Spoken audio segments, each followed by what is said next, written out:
আসসালামু আলাইকুম, আমি ইব্রাহিম। 5 নম্বর ক্লাস যদি আমরা সামারাইজ করি, সেক্ষেত্রে প্রথমে আমরা জানতে পারি যে পিক্সেলটা কি। পিক্সেল হলো একটা ডিজিটাল ছবি বা ইমেজের ক্ষুদ্রতম উপাদান বা ইউনিট। যদি কোনো ছবিতে আসলে যদি আমরা কখনো দেখি যে এই ছবিটা রেজুলেশন হলো 1920x1080, সেক্ষেত্রে বুঝতে হবে যে এই ছবির ভিতরে 1920টা পিক্সেল প্রস্থ বরাবর এবং 1080টা পিক্সেল দৈর্ঘ্য বরাবর আছে।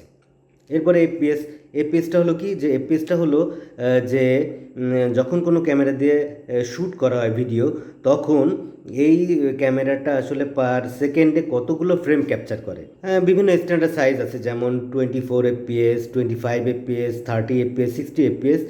হ্যাঁ, যদি কোনো ক্যামেরা দিয়ে শ্যুট করি 30 এফপিএসে, তাহলে বুঝতে হবে যে এই ক্যামেরাটা আসলে প্রতি সেকেন্ডে 30টা ইমেজ ক্যাপচার করে। এরপরে আমরা আরও জানতে পারি যে আর জিবি চ্যানেলে সাধারণত মূলত 3টা কালার থাকে, রেড, গ্রিন, ব্লু। এখন আমরা যে ছবিগুলো আসলে সামনে দেখতে পারি, তো এর ভিতরে কিন্তু এই 3টা কালারই পাবো। ভ্যালু বিভিন্ন হতে পারে, যেমন 0 থেকে 255 পর্যন্ত যে কোনো ভ্যালু হতে পারে। এরপরে আসে হলো আলফা চ্যানেল। আলফা চ্যানেলে সাধারণত আলফা চ্যানেলে যে ইমেজগুলো আমরা বা ইমেজের যে অবজেক্টগুলো থাকে, সেগুলো হলো কালো এবং সাদা হিসাবে আমাদের সামনে আসে। যদি কোনো অবজেক্টটা আমরা যেটা চোখে দেখি, সেটা সাদা হিসাবে আলফা চ্যানেলে দৃষ্টিগোচর হয়, আর যেটা আমরা চোখে দেখি না, সেটা কালো হিসাবে আমরা দেখতে পারি।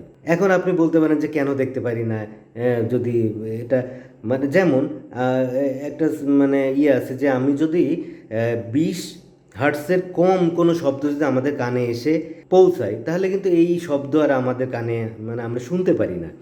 অবশ্যই আমার এটা যদি শুনতে হয়, তাহলে 20 হার্টসের উপরে হইতে হবে। তেমনি এই বিশ্বব্রহ্মাণ্ডের যত কালার আছে, এই সব কালার কিন্তু আসলে আমরা চোখে দেখতে পারি না। তবে এই কালার স্পেসের ভিতরে এই জন্য আমরা আমাদের কিছু গ্যামাট সিলেক্ট করা আছে, বিভিন্ন গ্যামাট আছে। তার মধ্যে বহুল প্রচলিত হলো 2টা গ্যামাট আছে, যেমন রেক 709 আর একটা হলো রেক 2020। তা রেক 709 এবং 202, এইটাই হলো বেশি আমাদের সবচেয়ে বহুল প্রচলিত 2টা গ্যামার। রেক 709-এ যেটু কালার আমরা দেখতে পারবো, রেক 2020-তে আরও অনেক বেশি কালার দেখতে পারবো। এরপরে যে র ফুটেজটা হলো, এটার কোনো আউটপুট আমরা আসলে পাই না। আমরা পাই কোনটা, সেটা হলো লগ ফুটেজ।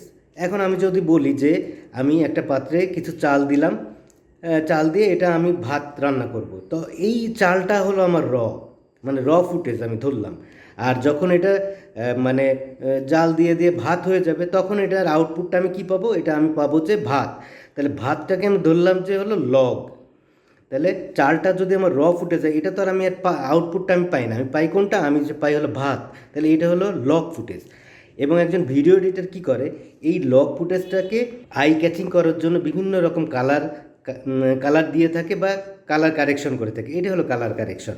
আর এই কালার কারেকশন করার পর যদি আমি সিনেমেটিক অথবা ড্রামেটিক একটা ভাইব দিতে চাই, তখন এটা হবে হলো কালার গ্রেডিং।